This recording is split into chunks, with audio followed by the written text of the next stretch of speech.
Now it's my pleasure to introduce our keynote speaker today, Dr. Johan Uvin. Dr. Uvin is a specialist in education, economics, and workforce development. He has worked in the areas of policy analysis, research and evaluation, and community leadership. Dr. Uvin joined the Department of Education in 2009 as a senior policy advisor to Assistant Secretary Brenda Dan Messier in the Office of Vocational and Adult Education, or OVE. Those of you that were here at the ACSA conference in 2009 in Sacramento know that Brenda was with us at that time.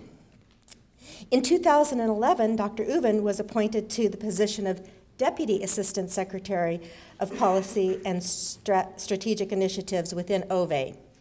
Prior to his appointment, he led Rhode Island State Office and oversaw adult education, career and technical education, and GED testing. During his tenure, he established standards for students, teachers, and programs. He introduced outcome management and performance-based funding to providers. Dr. Uvin worked closely with partner organizations to increase the number of programs combining education and training related to career pathways in critical emerging employment areas. He also assisted the local government in developing pathways out of poverty for low-skilled residents. Dr. Uvin established multiple strategic partnerships and leveraged co-investments to create college transition opportunities for adults, provide integrated education and career technical training for out-of-school youth and adults, and to create e-learning efforts. I could go on and on and on, and Dr. Uvin asked me just to say, here's Johan. But I do want to say that I've had a chance just briefly to talk to him, both on the phone before he got here and this morning. And one thing I can tell you is that there's really a commitment to his work. Dr. Uvin was in Washington State last week, Houston the week before that, Sacramento this week. He is all over the country, back and forth. And I said, well, what do you do for fun? And he said, spend time with my family. So I think it's a real honor for us to have him here, and I welcome him to the stage, Dr. Uvin.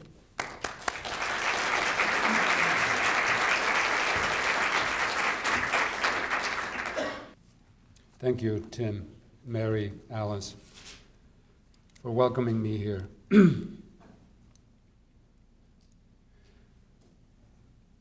Adult education can help put 6 million Americans to work by 2020 if it reinvents itself. If adult education fails to act on this opportunity, then we will have collectively failed millions of our students.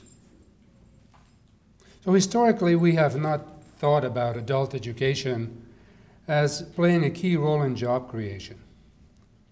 Well, we may have to revisit this, as the jobless recovery is teaching all of us the hard lesson that old or familiar solutions for these new economic realities and issues just don't seem to work that well. Our federal and state resources are constant or declining.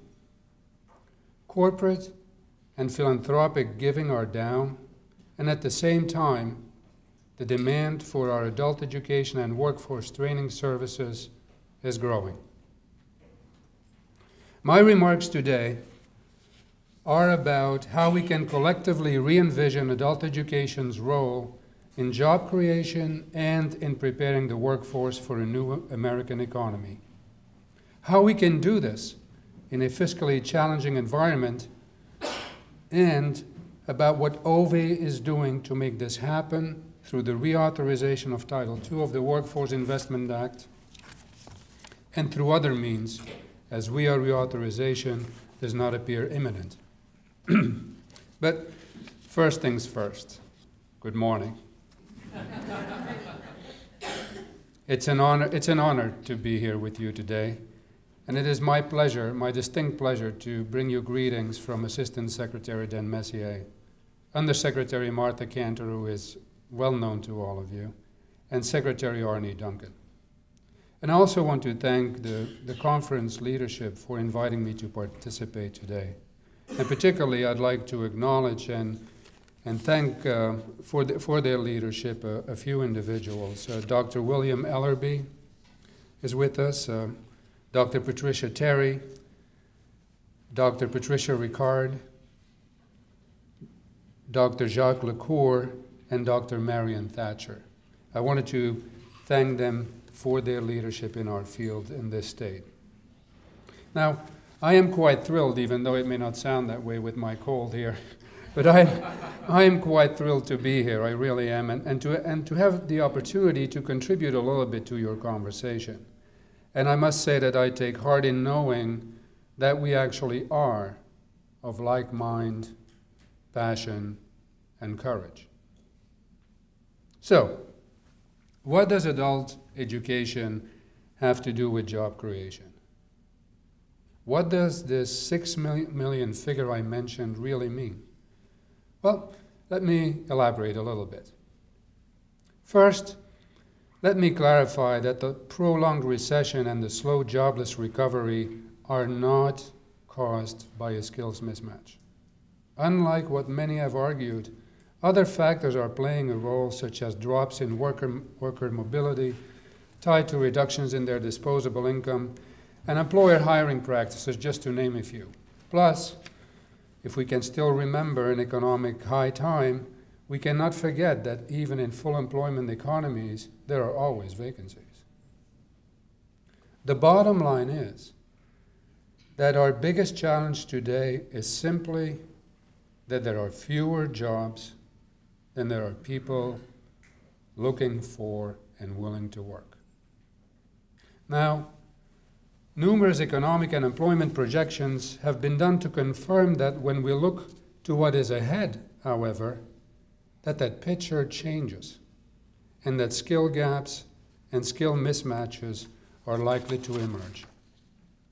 According to a recent projection, in order to regain full employment by 2020, the United States will need to create 21 million new jobs. This scenario is based on a 5% unemployment rate, and it assumes that on average we can add 187,000 new jobs per month. Now, data on jobs added over the last few months have shown that we haven't hit that target every month. We added an estimated 80 to 100,000 private sector jobs in October and 116,000 in September. So keep in mind as I continue that this is an optimistic scenario, one reflecting 7.1 million jobs to replace the ones that existed before, and 14.3 million net new entrants. Now, the greatest potential for job growth will be in a limited number of sectors, and they will be healthcare, business services, leisure and hospitality, construction, and retail. Now, in this high growth scenario, there will be clear winners and clear losers. While the workforce will continue to grow and more people will get back to work, under current trends, millions of workers will not have the right skills for the available jobs. Specifically, and these statistics that I'm about to share with you now are so relevant for our work in adult education that I want to draw extra attention to them. 5.9 million adults without a high school diploma, or put differently, are students, 800,000 high school graduates, and 1.9 million associate's degree holders will have a hard time finding a job, as they represent a projected labor supply surplus relative to the demand that we're projecting. At the same time, the demand for those with some college but no degree, which we believe includes those with certificates, and the demand for those with a bachelor's degree will be greater than the supply of workers with these credentials. Projections suggest that in this high-growth scenario, that there will be 1.5 million too few BA holders and 1.9 million too few with some college but no degree. What this means is that our adult education target population will have a hard time getting by, and that just under 6 million may have no job options at all. The 2020 economy is expected to have demand for only 13.6 million dropouts, but there will be 19.5 million dropouts who will be looking for those jobs that don't require a high school credential. In addition, for these jobs available, they will be in competition with 800,000 high school graduates and 1.9 million holders of an associate's degree. These data tell very, very important stories. One is that we, in adult education, must get as many dropouts to at least a high school credential. But we cannot stop there, and we must either support our students in the pursuit of a certificate or a bachelor's. Sadly, though, even if we succeed at doing this, which I strongly believe we can and will do, there might simply not be enough jobs for all. And we might find increasingly educated alumni of our programs competing for a limited number of lower-paying jobs. It's unclear to me what the precise impact would be under less optimistic conditions, where the unemployment rate, for instance, would remain greater than 5%. But in all likelihood, those less optimistic scenarios would even be more problematic, as the demand would be less, while the supply would remain relatively constant. So, our role in adult education is to get our students educated to that level, but also to work with others to actually create jobs. These projections make us collectively aware of the essential link between education and workforce training and economic development, as well as the vital role that adult education must play in helping America to win the future. As the President says, if we want to win the global competition for new jobs and industries, we've got to have the best trained, best skilled workforce in the world. And winning that future means that every student we serve must be ready for post-secondary success, and every adult must have opportunities to engage in lifelong learning and to continually renew and upgrade their knowledge and skills in order to keep up with the demands of the 21st century economy. The American Jobs Act is an important measure to address some of these issues of job creation, workforce development, and education. Secretary Duncan has said that passing the American Jobs Act would help prevent thousands of teacher layoffs, and the act specifically, when looking at California's public schools, would provide critical resources during tough budget times. The measure would provide some $46.9 million to the Sacramento City Unified School District, and for the state, the measure would provide $2.8 billion for modernizing efforts to rebuild California's crumbling buildings and classes, which could help the state to begin the work on long overdue upgrades to its schools and classrooms. This funding would support an estimated 36,000 jobs. For the state, the measure would also provide $3.6 billion to help prevent an estimated 37,700 teacher layoffs for one school year. As a country, we desperately need this legislation, the Secretary has said, because America is standing at a crossroads. We can roll the dice and hope to educate America's students amid teacher layoffs and dilapidated school buildings, or we can use this opportunity to give our students the world-class education they deserve, with a strong teacher corps working in modern facilities. We need this bill for our kids, we need this bill for our teachers, and we need it to put people to work. Overall, the President's American Jobs Act plan will invest $30 billion in enhancing the condition of schools. While the bill would help finance these long overdue repairs, it would also create needed jobs and help put hundreds of thousands of Americans back to work. As you may know, the President is proposing, as part of this bill, a new $5 billion Pathways Back to Work Fund to provide hundreds of thousands of low-income youth and adults with opportunities to work and to achieve training needed in growth industries. That particular initiative would do three things. One, it'll support summer and year-round jobs for youth. Two, it will support subsidized employment opportunities for low-income individuals. And three, and this is highly relevant to our work, it will support promising and innovative local work-based job and training activities to place low-income adults and youth in jobs quickly.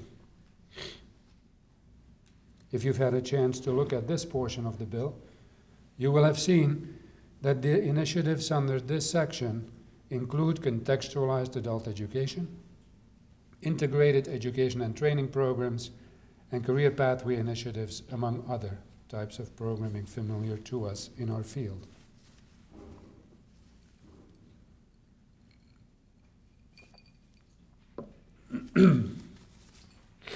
In Washington, at the department, we can't wait for Congress much longer to pass this bill. Nor can we wait much longer for Congress to reauthorize the Workforce Investment Act to begin the important work of transforming the education and training of youth and adults, and to give men and women across this country the skills, the education, and the jobs they need and want. We have to act now with a sense of urgency and with a great resolve against this backdrop of fiscal uncertainty. I know that many, if not the majority of you in this room, are struggling to respond to historic levels of need among your student bodies and in your communities on program budgets that seem to be decreasing by the day. But let me be clear. This is not the time to continue doing business as usual. This is not the time to get discouraged and become immobilized. And this is not the time to wait for others. Our students need us to act now. You should know that you have the unprecedented support of the administration and OVE, and I hope, as you will learn today from my remarks, that there are many initiatives underway that are designed to support your work and ultimately to improve the education and labor market outcomes of the students we serve. I would like to frame the remainder of my remarks around the priorities that our Assistant Secretary, Dr. Bernadette Messier, has set for the Office of vocational and adult education, as well as some recent OVE accomplishments. For those of you who are less familiar with OVE, our business is adult education, career and technical education, and community colleges, and we do have a small international portfolio of programs.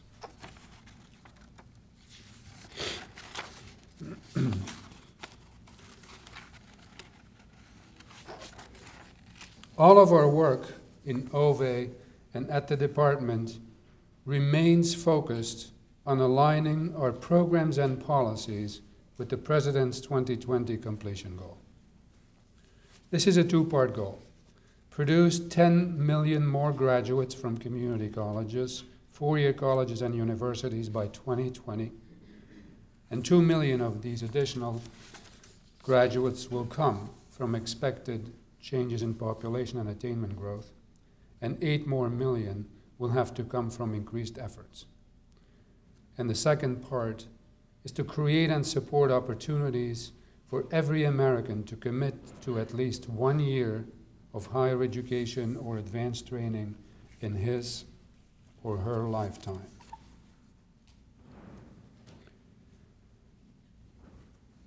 Our office's vision that flows from this goal reads, all youth and adults have multiple opportunities to obtain lifelong education and training in order to achieve rewarding careers and family lives, participate in their communities, and attain their personal goals.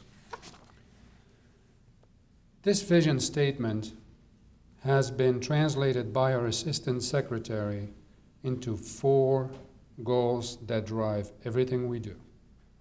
The first one is, all youth and adults are ready for, have access to, and complete college and career pathways leading to 21st century careers. Second one is, all youth and adult students have effective teachers and leaders. And the third one, all youth and adult students have equitable access to high-quality learning opportunities on demand. The latter goal refers to the use of emerging technologies. So, as you may or may not know, over the last 2 years, we have pursued a broad array of programmatic policy and legislative strategies to advance our progress towards these goals. One major accomplishment was the development of our reauthorization proposal for the Workforce Investment Act, which was based on a series of conversations with stakeholders around the country. I'll mention what some of the legislative trends are that we have observed, what our reauthorization objectives are, and what reforms we are pursuing in the absence of reauthorization through other means. Is this all of interest to you? What I'm talking about? Okay. Just doing a little reality check here with the audience.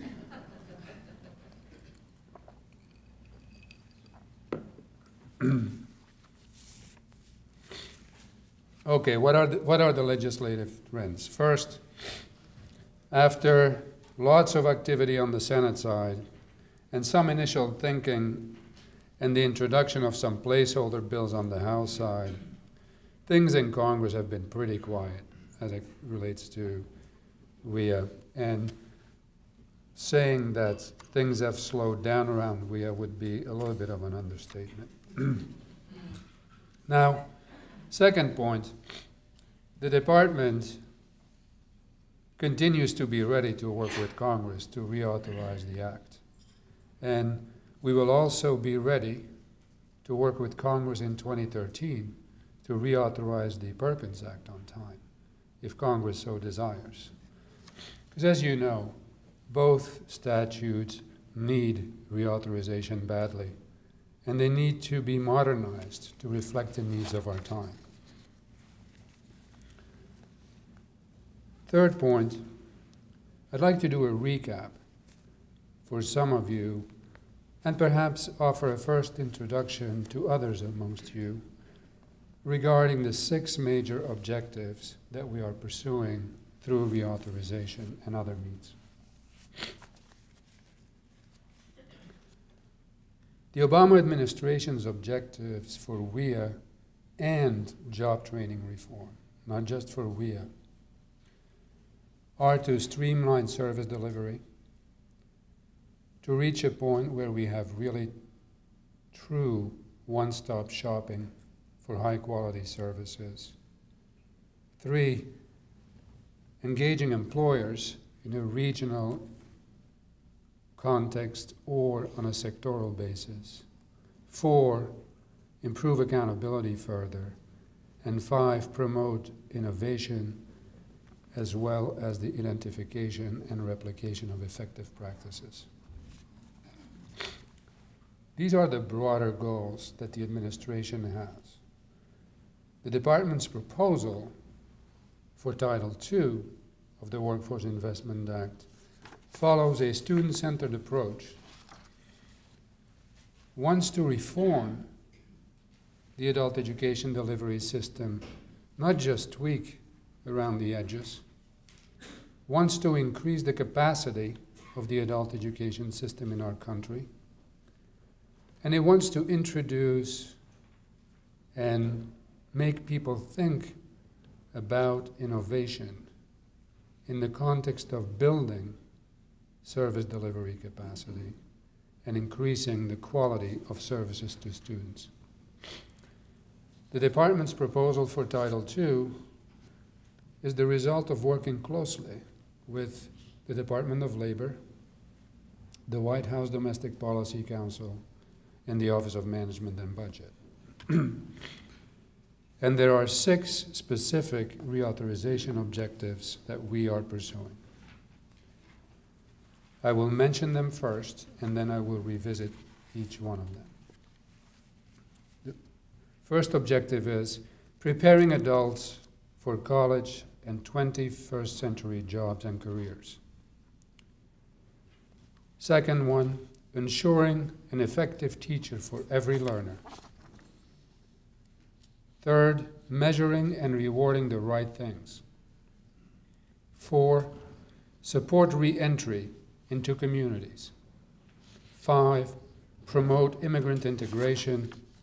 And 6, promote innovation. I will revisit these 6 objectives and give you a few examples of these specific changes that we are pursuing. We won't have time to discuss all of them in detail, but I'd be happy later on to do that offline. So preparing adults for college and 21st century jobs and careers. One of the things we have proposed there is to retool the purpose of the Act so that it would focus more on post-secondary completion and success. Here we are also pursuing stronger linkages with the workforce system, are promoting the required use of college and career-ready standards and career pathway models, and are proposing new ways of increasing employer engagement in adult education. Under the ensuring an effective teacher for every learner objective, we are going to ask states to assess the quality of their adult education workforce and identify specific actions that they would take to improve the quality. Part of that will be enhancing professional development opportunities to support teachers' use of innovative models. Under the third objective, which was measuring and rewarding the right things, we're going to do a couple of things differently. What we want to do is create authority through the law to develop and implement performance standards for career pathway programs as they become clearer and as they evolve.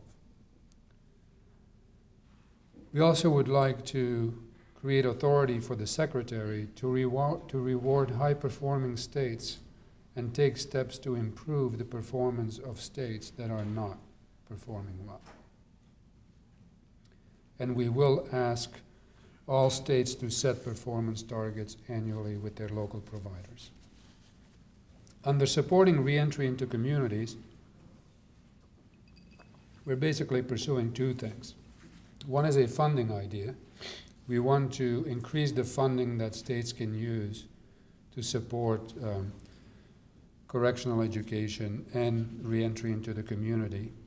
And we want to place a new emphasis on developing a reentry model that begins within the prison walls, continues seamlessly upon release, and is sustained over time in the community. Promoting immigrant integration. One of the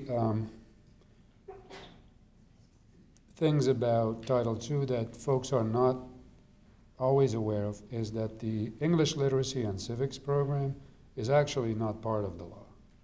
It is a separate program that was created through appropriations language.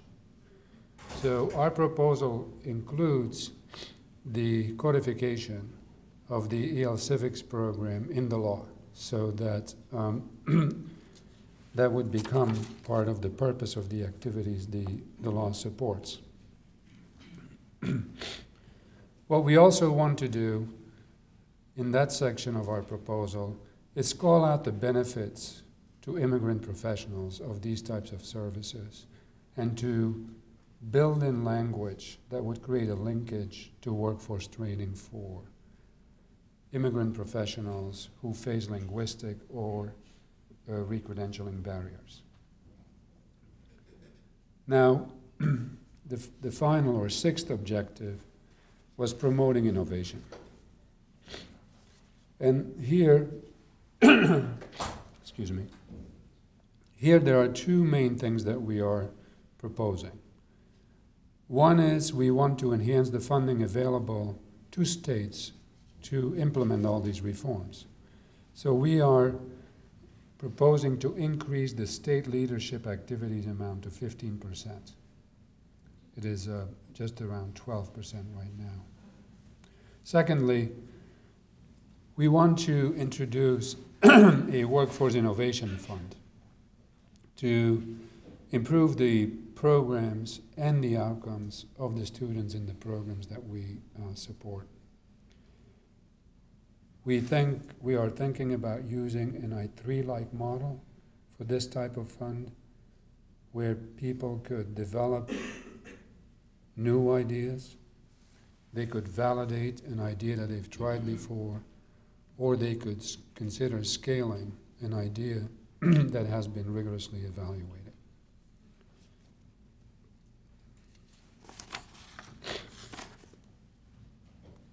So this is our reauthorization plan, and we can't wait for Congress to reauthorize it. So what are we doing then? What are we doing in the absence of reauthorization?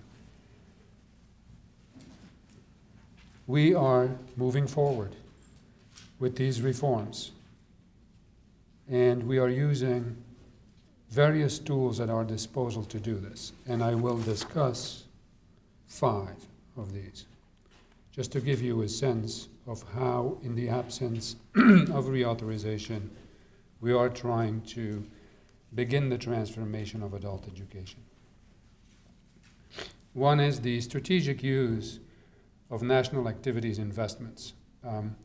We have recently launched a teacher effectiveness project, and we have launched in conjunction with our colleagues in career and technical education an employability skills project, and we are working towards a consensus document around what we mean by employability skills. We have a multi-year investment in a project called Designing Instruction for Career Pathways, and we are continuing our investment in English Language Learning University, which is a virtual set of resources for teachers and for students. Secondly, we are issuing OVE and interagency guidance letters and communications. You may recall that, I think about 1.5 years ago, we did a memo on integrated education and training. We have finalized a memo with the Department of Labor and the Department of Health and Human Services that we will soon release, which will show the commitment of these three lead agencies to pursue the development of career pathway systems in states. And we are developing an adult completion toolkit, which we will release in the next 14 months. Third, we are developing strategic partnerships with other offices and agencies with offices within the department. For instance, we are preparing for a FAFSA completion pilot in a number of adult education programs across the country. We are developing guidance around Pell eligibility for students in integrated education and training programs and career pathway programs. With other federal agencies, we have worked closely on a number of issues. We're working with transportation on a national workforce summit, where we are trying to think through with them how they are going to replace a large number of workers that will retire in the next 5 years in that sector. And as you know, we have worked very closely with the Department of Labor under the Trade Adjustment Assistance Act program for community colleges. But we also developed and are continuing to develop strategic partnerships with the private sector. We have a very successful partnership established with the Open Society Foundations. And that has allowed us to extend our policy to performance work to include specific demonstrations that deal with the re-entry of previously incarcerated adults. And that initiative is called Points of Entry. We have also started strategic partnership development with national organizations. Brenda has hosted 2 meetings of all the national associations, including the professional, the teacher, and the student organizations, where we are having this conversation about what the adult education system for this century really should be all about. And we are at the stage now in those discussions that there seems to be consensus around the problem statement, and that there are some initial directions that people seem to be interested in exploring collectively to ensure that we can have collective impact. And soon I think there will be a write-up on this initiative in OVE Connection. So we use 2 additional tools to sort of advance the reforms.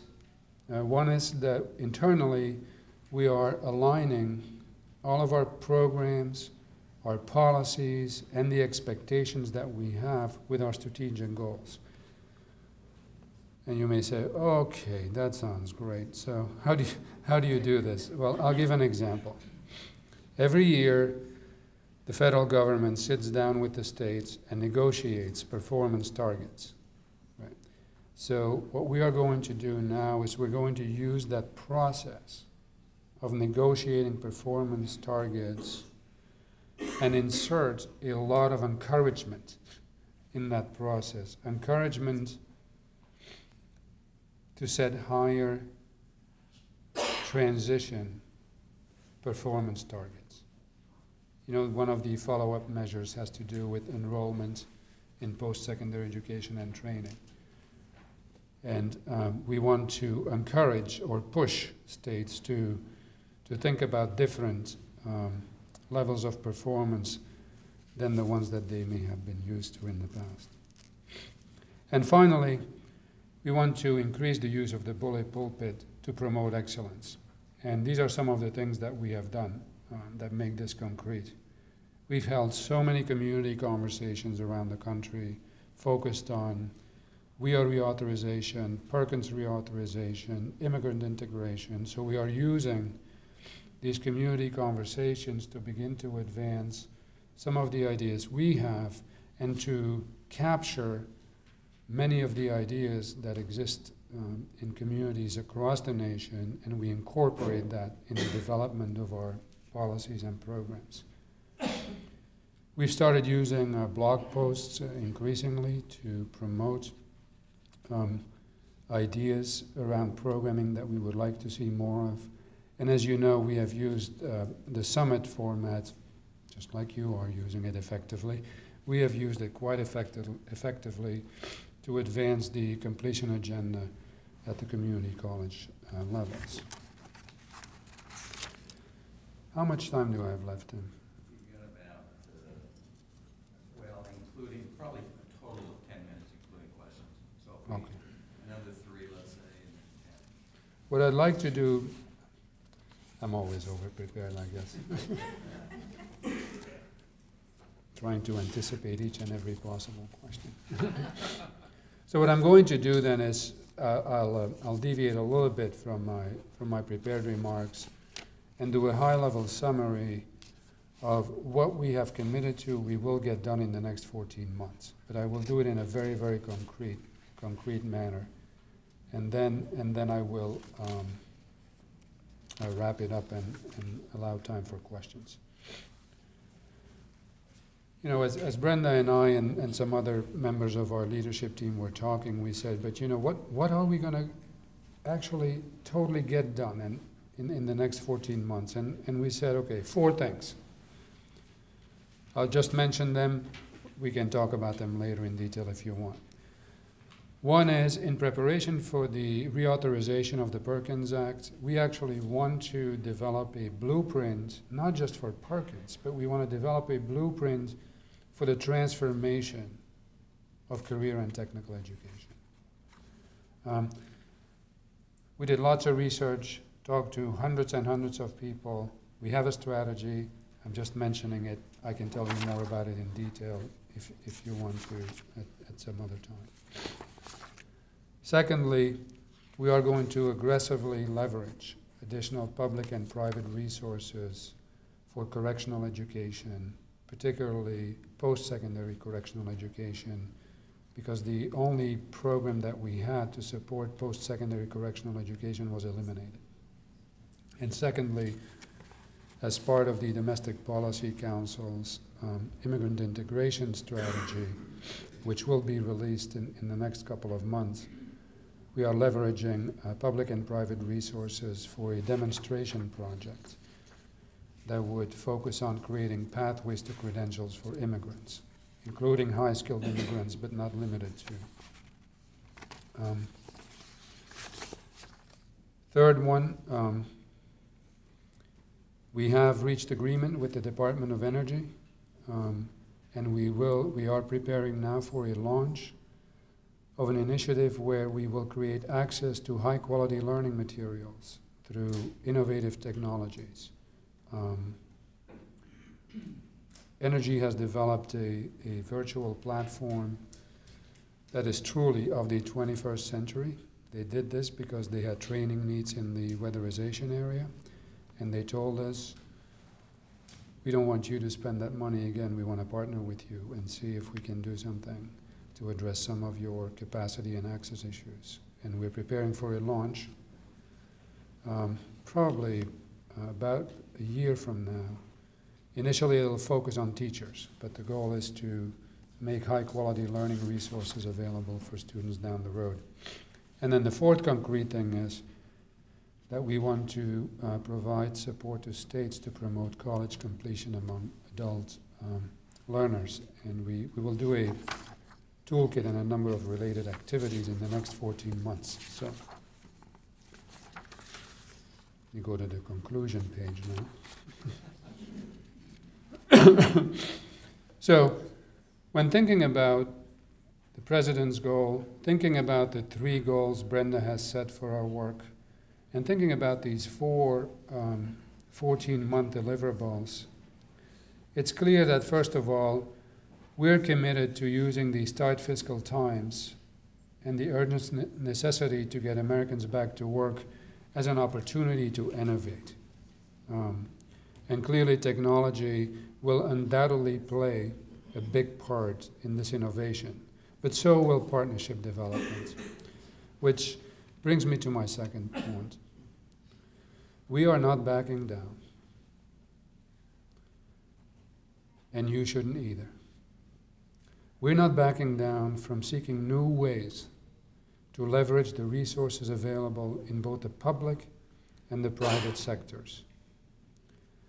And as Brenda says, the new normal is going to be doing more with what we have and hope that it won't be less. Finally, we are maintaining a laser-like focus on the President's completion goal, but without losing sight of the needs of those at the lowest levels of literacy. And we are very much interested in figuring out how we can create new models that begin the work at these early levels and tie it to the ultimate goal of completion. So I started with that 6 million figure. And I said that at least 6 million Americans will be hard-pressed to find a job in 2020 if we don't act now and if we don't reinvent the way we do business. Most of these Americans are our students today, or they will be tomorrow. So 6 million jobs at risk, 6 million families headed for economic hardship. And to put this figure in perspective, 6 million is 3 times the national annual enrollment in adult education. It is 1 time the population of Massachusetts. It is 5 times the population of Sacramento proper. It is 6 times the population of Rhode Island, and it is 1/6 of the population of California. We need to get 6 million Americans ready for these jobs, and we have 9 years left to do it. We at OVE are ready. We hope you are too. Thank you for inviting me.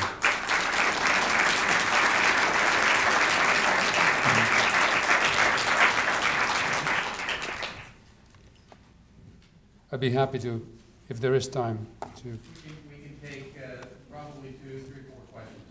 So please, if you have them.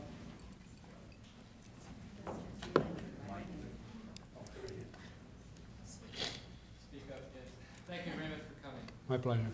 One of the challenges that we have in terms of verifying that students have actually acquired a position and the employment have been employed is to verify that fact. We have a lot of anecdotal data that they've gotten the job, but what have you thought about nationally to be able to prove that students actually have acquired the job? That you understand the problem coming from. Yeah.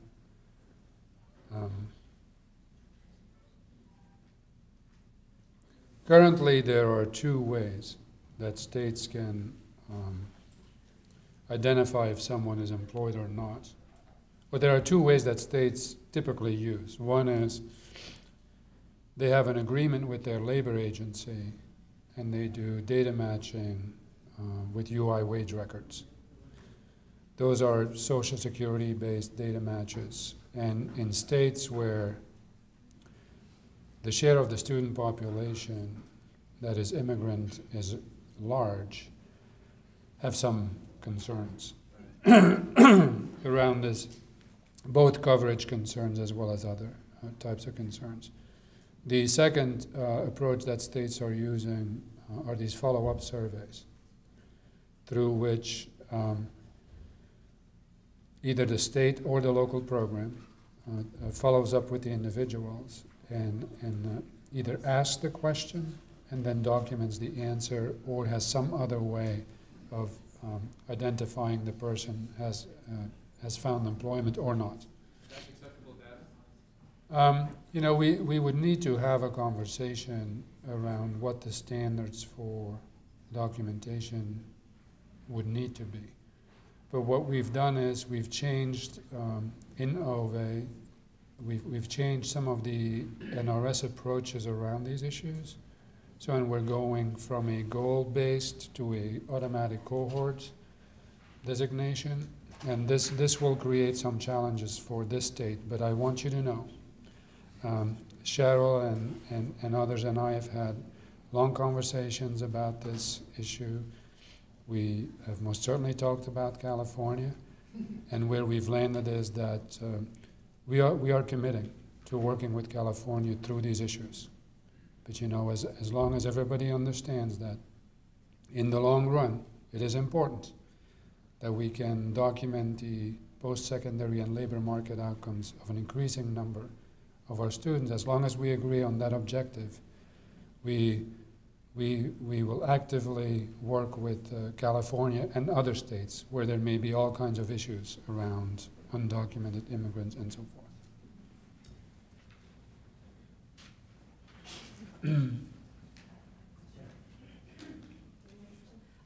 Dr. Uvin, you talked about Perkins and kind of reauthorizing that and working through the Perkins process.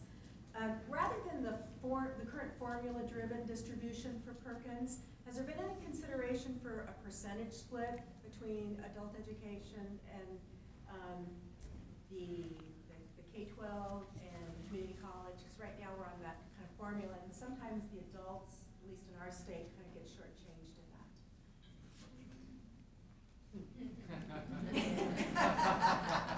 Not that I'm expecting a policy decision from the podium, but I so appreciate the question. You know, let me acknowledge a couple of the related issues quickly, and then I will share with you what some of our current ideas are. Okay, these are not baked yet in a proposal, so to speak, but you know, I'll share with you what we're thinking about, knowing that it may change. But some of the related issues is that when we travel across the country and we talk to providers in career and technical education on the secondary side, sometimes there are wonderful stories of collaboration and alignment with the post-secondary side. And that's not always the case. So sometimes the secondary partner says it's so difficult for us to work with the post-secondary and vice versa. We believe that part of the issue is the way that the funding is driven down, right? I mean, if you have a within-state distribution of funding that allows a state, actually expects a state to determine what the split is between these different areas of activity, then you're basically encouraging misalignment. I mean, that's been our assessment of the situation. So what are we trying to do about this? We are hoping to promote a considerable change in funding structures under Perkins, where there would still be formula funding that would come from the federal government to the state. But within state, there would be no more formula-based distribution. We are interested in going towards a competitive model, and where and we're interested in promoting consortia between secondary, post-secondary, and industry. That's our current thinking. We are also considering, and again, these are considerations. These are not yet final policy proposals, and we welcome feedback. We're also considering the gradual introduction of performance-based funding within states for Perkins, so that states could award a portion of their funding to consortia based on outcomes. And then we are very much in favor of creating an I3-like innovation fund to give states like California to more resources to try other things like linked learning or expand it or whatever it may be. One final question. Bernie, one about the back. So you use the term immigrant integration, which has always sort of been an interesting term. You can read lots of things into it. Is there any nexus between that and Amnesty 2.0 or immigration reform?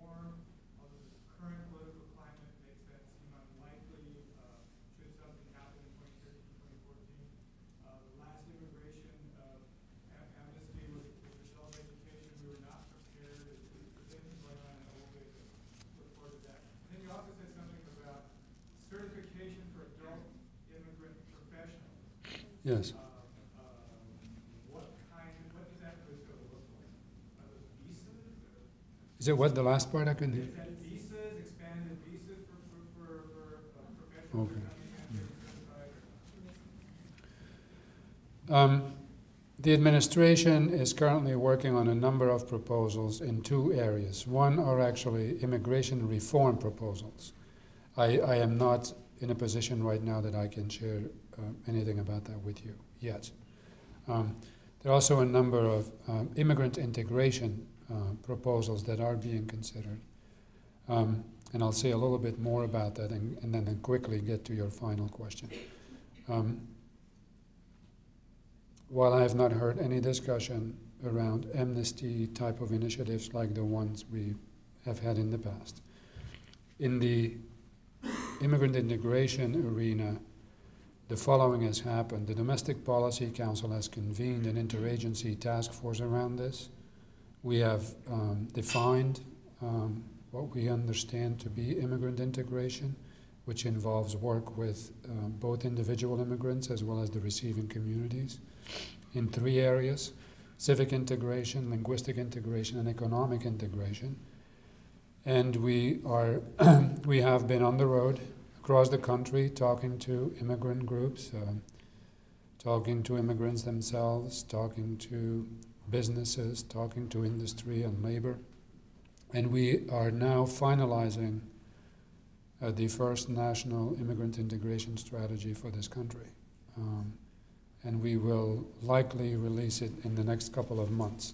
In the context of that strategy, there are a number of very concrete initiatives that we are pursuing. One of those initiatives is around pathways to credentialing for immigrant professionals. OVI has, excuse me, OVI has already made a financial commitment to that effort, and we are currently talking to other agencies about this. What we will likely do is select a number of states, regions, or cities where these issues are being unaddressed, and then implement a technical assistance and demonstration project around it. And Sacramento definitely should consider that.